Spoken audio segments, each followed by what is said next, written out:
Hello നമസ്കാരം. ഏറ്റവും പുതിയ സിനിമാ വിശേഷങ്ങളുമായി പുതിയൊരു വീഡിയോയിലേക്ക് എല്ലാവർക്കും സ്വാഗതം.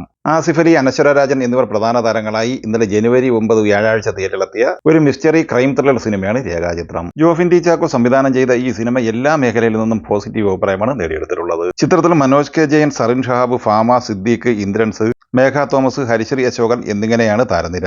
വേണു കുന്നപ്പള്ളി നിർമ്മിച്ച ഈ സിനിമയുടെ ആദ്യ ദിവസത്തെ Kerala box office collection report നേരത്തെ തന്നെ റിപ്പോർട്ട് ചെയ്തിരുന്നു. ആദ്യ ദിവസം ഈ സിനിമ കേരള കളക്ഷനായി 1,92,00,000 രൂപയായിരുന്നു കളക്ട് ചെയ്തിരുന്നത്.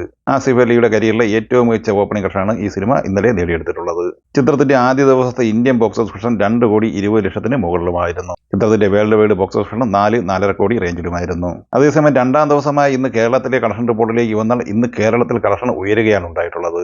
ഇന്ന് രേഖാചിത്രം എന്ന സിനിമയുടെ കേരള കളക്ഷൻ പ്രതീക്ഷിക്കുന്നത് 2,20,00,000 റേഞ്ചിലാണ്. അങ്ങനെ ആദ്യ 2 ദിവസം കൊണ്ട് തന്നെ 4 കോടിക്ക് മുകളിലാണ് ഈ സിനിമ കേരളത്തിൽ കളക്ട് ചെയ്തിരിക്കുന്നത്. ഫസ്റ്റ് ഓഫ് ഇന്ത്യയിലും ഇന്ന് 30 ലക്ഷത്തിന് മുകളിൽ കളക്ഷൻ പ്രതീക്ഷിക്കുന്നുണ്ട്. അപ്പോൾ രണ്ടാം ദിവസമായ ഇന്ന് രേഖാചിത്രത്തിന്റെ ഇന്ത്യൻ കളക്ഷൻ 2.5 കോടി റേഞ്ചിലുമാണ്. അങ്ങനെ ആദ്യ 2 ദിവസം കൊണ്ട് ഈ സിനിമ ഇന്ത്യൻ ബോക്സ് ഓഫീസ് കളക്ഷനായി 4,70,00,000 കളക്ട് ചെയ്തിട്ടുള്ളത്. 2 ദിവസത്തെ ഈ സിനിമയുടെ world wide box office collection പ്രതീക്ഷിക്കുന്നത് 7-8 കോടി റേഞ്ചിലുമാണ്. ഇന്ന് ജനുവരി 10 വെള്ളിയാഴ്ച പ്രധാനമായും 3 സിനിമകളാണ് തിയേറ്ററിലെത്തിയത്.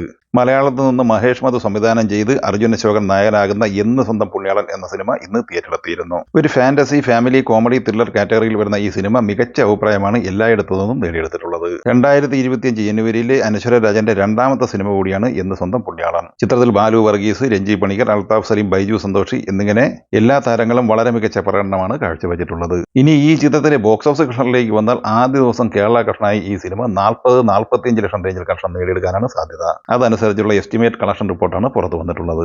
ആദ്യ ദിവസം മികച്ച തുടക്കം നേടിയെടുത്തിരിക്കുന്ന ഈ സിനിമ വരും ദിവസങ്ങളിൽ കൂടുതൽ കളക്ഷൻ നേടിയെടുക്കും എന്ന് തന്നെയാണ് പ്രതീക്ഷിക്കുന്നത്. രാം ചരൺ ഇരട്ടവേഷത്തിലെത്തി 2025 തന്നെ ഏറ്റവും മികച്ച റിലീസായ ഗെയിം ചേഞ്ചർ എന്ന തെലുങ്ക് സിനിമ ഇന്ന് തിയേറ്ററിലെത്തിയിരുന്നു. ദിൽരാജു നിർമ്മിച്ച ഈ സിനിമയുടെ ശങ്കർ എന്ന സംവിധായകന്റെ വീണ്ടും ഒരു തിരിച്ചുവരവിന് ഗെയിം ചേഞ്ചർ കളമൊരുക്കും എന്ന് പ്രതീക്ഷിച്ചിരുന്നുവെങ്കിലും അത്ര മികച്ച റിപ്പോർട്ടല്ല ഈ സിനിമയെക്കുറിച്ച് പുറത്തു വന്നിട്ടുള്ളത്. തെലുങ്കിൽ ഈ സിനിമയ്ക്ക് ആവറേജ് അഭിപ്രായം നേടിയെടുക്കാനായെങ്കിൽ മറ്റ് മേഖലകളിൽ ബിലോ ആവറേജ് അഭിപ്രായം മാത്രമേ നേടിയെടുക്കാനായിട്ടുള്ളൂ. എസ് ജെ സൂര്യ, കിയാര അദ്വാനി, ശ്രീകാന്ത്, അജ്ഞലി, സുനിൽ, നവീൻ ചന്ദ്ര, മലയാളി താരം ജയറാം എന്നിങ്ങനെയാണ് അഭിനേതാക്കൾ. ചിത്രം പ്രീസെയിൽ അഡ്വാൻസ് ബുക്കിംഗിലൂടെ ആദ്യ ദിവസം കളക്ട് ചെയ്തിരുന്നത് 55 കോടി രൂപയായിരുന്നു. നിലവിൽ പുറത്തുവരുന്ന റിപ്പോർട്ട് അനുസരിച്ച് ഓപ്പണിംഗ് കളക്ഷനായി 100 കോടിയിൽ എത്തില്ല എന്ന റിപ്പോർട്ടാണ് പുറത്തു വന്നിട്ടുള്ളത്. ഏകദേശം 300-400 കോടി റേഞ്ചിലാണ് ഈ സിനിമയുടെ ബഡ്ജറ്റ് പ്രതീക്ഷിക്കുന്നത്. മലയാളി താരമായ ഷെയ്ൻ നിഗം നായകനായി വാലി മോഹൻദാസ് തിരക്കഥയിൽ സംവിധാനം ചെയ്ത തമിഴ് സിനിമയാണ് മദ്രാസ്കാരൻ. ഇന്ന് ജനുവരി 10 വെള്ളിയാഴ്ച തിയേറ്ററിലെത്തിയ ഈ സിനിമയ്ക്ക് പോസിറ്റീവ് അഭിപ്രായം നേടിയെടുക്കാനായിട്ടുണ്ട്. കലയ്യരശൻ, നിഹാരിക കുണ്ടലെ, ഐശ്വര്യ ദത്ത എന്നിവരാണ് മറ്റ് അഭിനേതാക്കൾ. ചിത്രത്തിന്റെ ആദ്യ ദിവസത്തെ തമിഴ്നാട് ഗ്രോസ് കളക്ഷൻ റിപ്പോർട്ട് പുറത്തു വരുമ്പോൾ 20 ലക്ഷത്തിന് താഴെ കളക്ഷൻ മാത്രമേ തമിഴ്നാട്ടിൽ ഈ സിനിമ നേടിയെടുത്തിട്ടുള്ളൂ. നിലവിൽ ബുക്ക് മൈ ഷോയിലും ഈ സിനിമ ട്രെൻഡിംഗിൽ ഇടം പിടിച്ചിട്ടുമില്ല. വരും ദിവസങ്ങളിൽ കൂടുതൽ കളക്ഷൻ ഈ സിനിമയ്ക്ക് നേടിയെടുക്കാനാകും എന്നാണ് ചിത്രത്തിന്റെ പോസിറ്റീവ് റിവ്യൂ റിപ്പോർട്ട് വെച്ച് മനസ്സിലാക്കാനാകുന്നത്. ഈ സിനിമകളെക്കുറിച്ചും വീഡിയോ സംബന്ധമായി നിങ്ങളുടെ അഭിപ്രായങ്ങൾ കമന്റായി പറയുക. വീഡിയോ ഇഷ്ടമായി ലൈക്ക് ചെയ്യുക. നമ്മുടെ ചാനൽ സബ്സ്ക്രൈബ് ചെയ്യുന്ന കാര്യം കൂടി പരിഗണിക്കുക.